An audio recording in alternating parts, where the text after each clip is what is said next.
Absolute devastation to liberation. 20-year relationship destroyed by cheating wife. It's about 2 years for me. 40M, from DD with my cheating ex.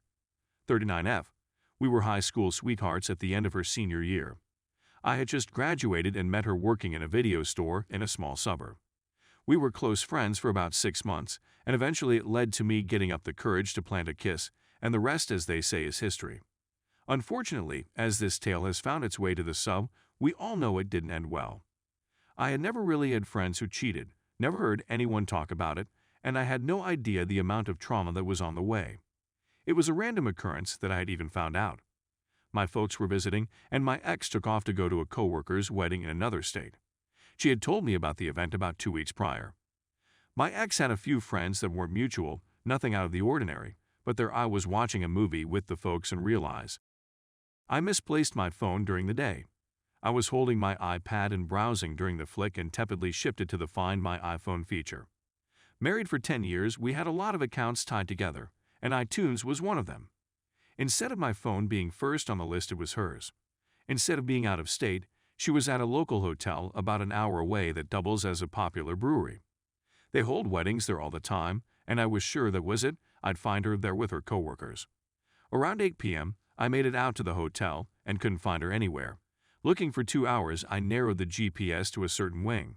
She wasn't in the restaurant, so I did my best Eddie Murphy impression. That's what I call it when you con your way into some where you shouldn't be or get free stuff, 'cause Eddie was a master of that in all his early movies.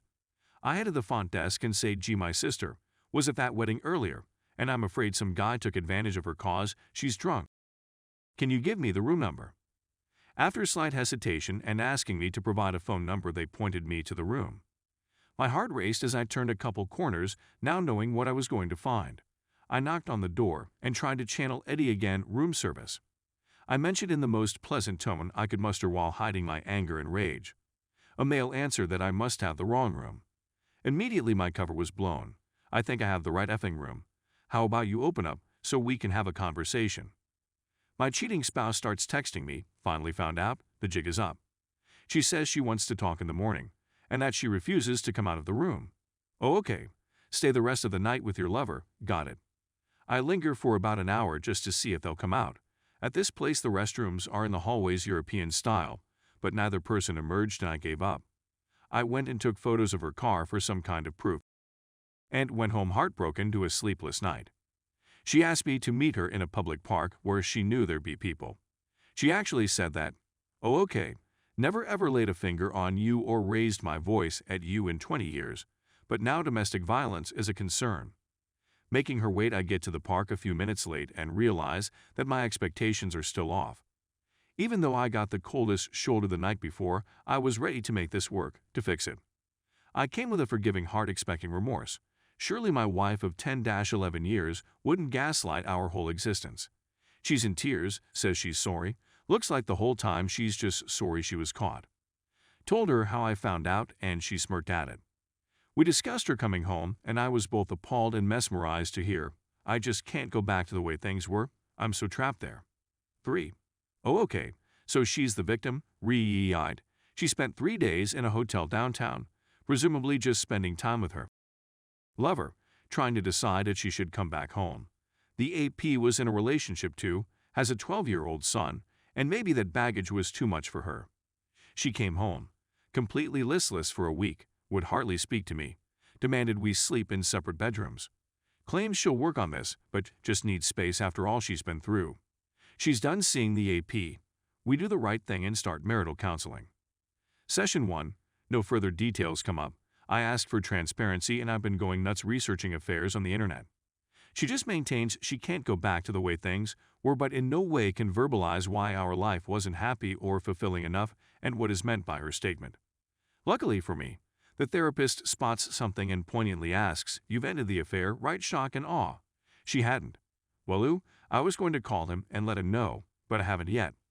As I began the slow troll into the trickle truth, she confessed somewhat that she'd been with for at least 1 year prior. It was unbeknownst to me utterly and completely. Still happy in the bedroom, and she manipulated me with gifts. At one point she gave me a watch that was engraved on the underside, "Loving you more every second." She'd remember to send me texts and call when out of town on business/affair frolicking. Eventually, I'm just a ball of tears and weighing my options of going to jail, just getting out of this right now, or sticking in the marriage I am so committed to. I love this woman with every ounce of my being. Session 2. Transparency is abysmal.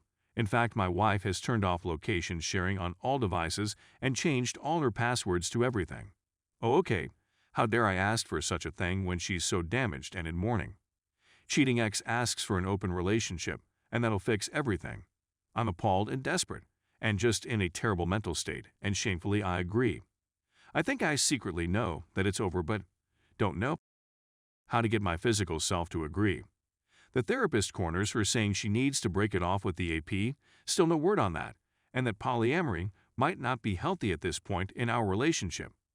My ex vows never to go back to therapy because that lady was mean to her. Oh, okay, starting to see a pattern here. I cry every night deep and terrible sobs. This woman who loved me and shared the utmost intimacy, all of a sudden doesn't want anything to do with me.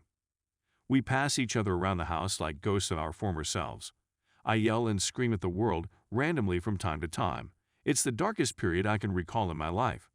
We have sex, I think it's make-up sex, but when we're done she says she just needed to get off and that we never really loved each other. Ouch. Oh, okay, here I thought we had a great relationship that never lost its spark. We were intimate in the bedroom 2-4 times a week always. I make a move, maybe it's a mistake. I download Tinder and go on a couple dates. I actually tell the people I'm married and probably getting a divorce. I was super transparent before meeting up with these people. One told me if I finalized the divorce to give her a call cause I'm a great guy. The other took me home to her bed. I wished I would have waited, simply because this gave my ex firepower and mild justification for the affair. We'll get to that in a brief moment. I'm almost done with the crazy train. The same weekend, she goes on an overt camping trip with her AP, tells me about it in the name of transparency.